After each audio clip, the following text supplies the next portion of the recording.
Hello, this is Dheeraj Patil from Wellington, and as a part of semester 3, this activity I am carrying out of ISR, and here I am visiting Dr. Chanchal Patil. She is working with Umeed organization, and they basically work with all children. So more about it we'll get to know from her.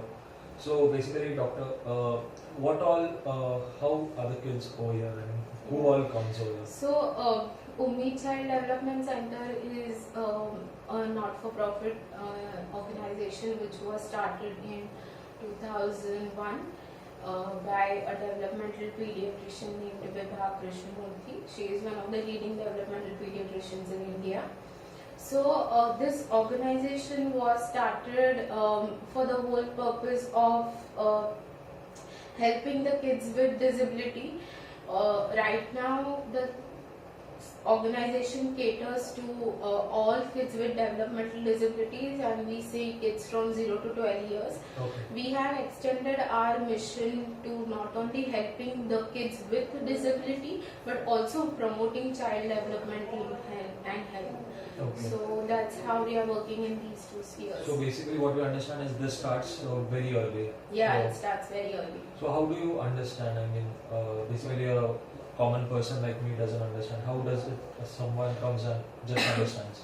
So, I think people are not really aware of disabilities.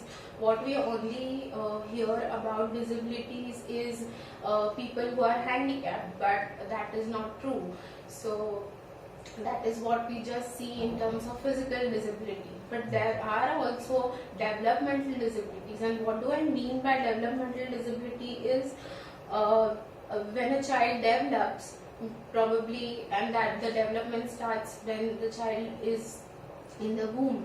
So since that time, if there is any sort of hindrance to a child's development, and it can be structural, that damage might have happened to the child's brain while delivery, or the child must have fallen, or the child was sick, or sometimes there are genetic abnormalities, or even sometimes lack of good environment can also create disabilities. So what people generally perceive as disabilities is a person on wheelchair, which is not true. There are other disabilities which might be more subtler, and all of this leads to disabilities. Like all of this is counted as developmental disability. So there are several activities that are taking place in this organization, right from morning till evening. We just try to understand from doctor exactly what all activities go on over here. Yeah.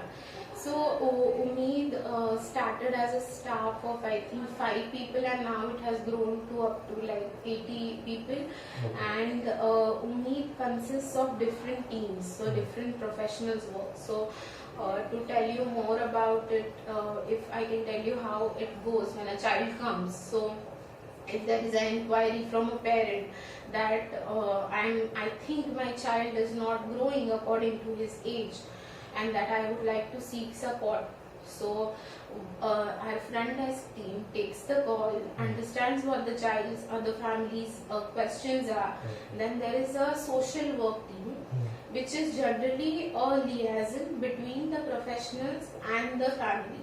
So the social work team tries to understand where the family is coming from, what are their questions, what do they really need, what will benefit them. Okay. And then a developmental pediatrician assessment is scheduled. So what do I mean by developmental pediatric assessment? So developmental pediatric assessment is done by a developmental pediatrician who is an expert in understanding child development. And by development I mean areas of cognition, physical abilities, then the child's language and communication abilities, how is he interacting with his family, how is he interacting with his school and other environment.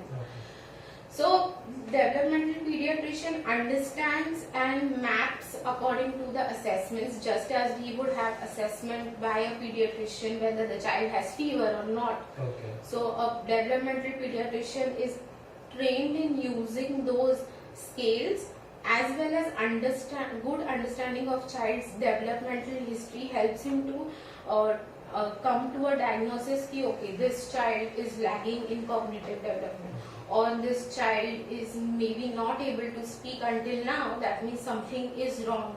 Okay. And are there any genetic things involved? Should we get a test done for that?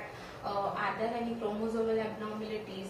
Are there any other hormonal disturbances that are causing these things? So all those referrals are made.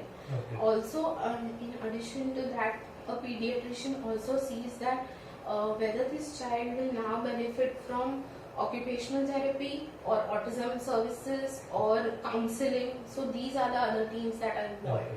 So from there, the referral goes to say occupational therapy. So for example, cerebral palsy. If we take example of cerebral palsy, in cerebral palsy, what happens is there is damage to the brain.